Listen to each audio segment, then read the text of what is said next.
मेरे मसीह परिवारों को हमारे यूट्यूब चैनल में स्वागत है और सबों को जय मसीह की।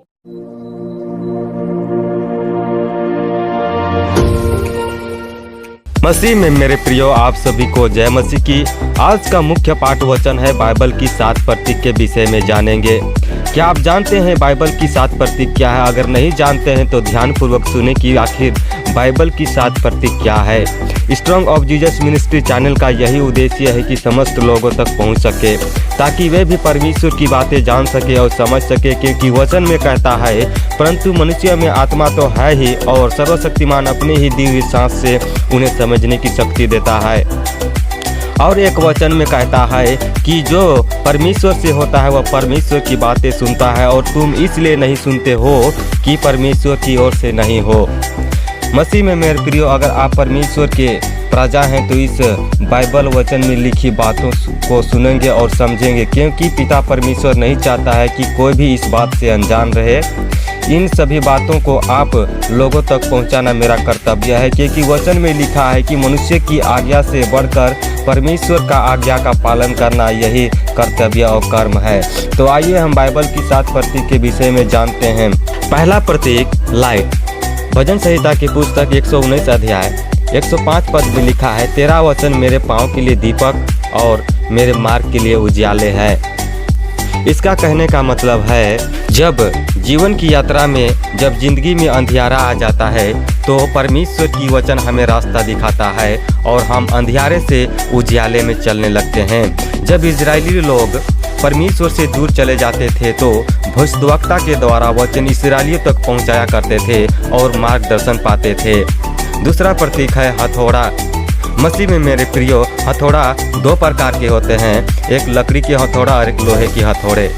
लकड़ी के हथौड़े कोर्ट में गुनहगारों को सजा सुनाने के लिए प्रयोग किया जाता है, और लोहे की हथौड़ा यानी परमेश्वर की हथौड़ा पाप की दीवार को गिराने के लिए प्रयोग किया जाता है, जिससे लोगों को पाप से आज़ाद करता है। इसलिए वचन की हथौड़ा हमारे लिए बहुत ज़रूरी है और जीवन भी बचाता है। तीसरा प्रतीक है दर्पण।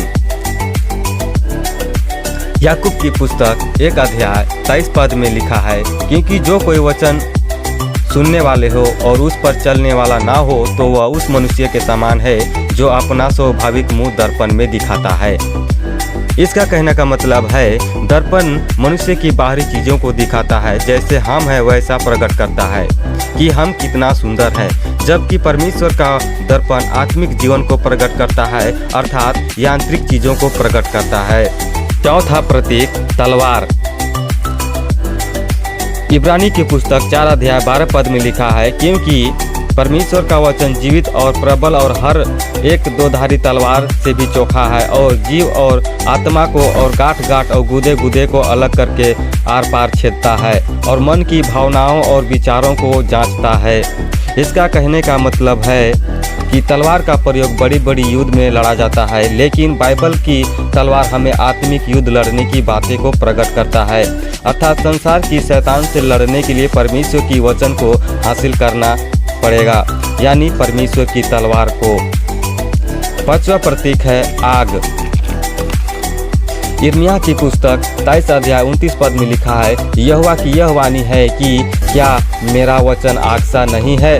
इसका कहने का मतलब है, सांसारिक दृष्टि से देखा जाए तो आग लोगों की जीवन को नष्ट करता है, लेकिन बाइबल इस बात को प्रकट करता है कि आग एक पवित्रता को दिखाता है। परमेश्वर की आग से हमारे जीवन पापों को जलाकर शुद्ध एवं पवित्र करता है, इसलिए आग का प्रयोग बाइबल में किया जाता है। 6ठा प्रतीक है बीज।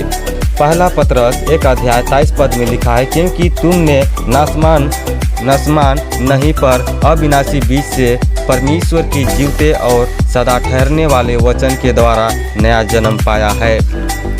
बीज एक जीवन को दिखाता है। बीज बढ़कर पौधा या पेड़ बनता है और काफ़ी बीजों का उत्पादन करता है।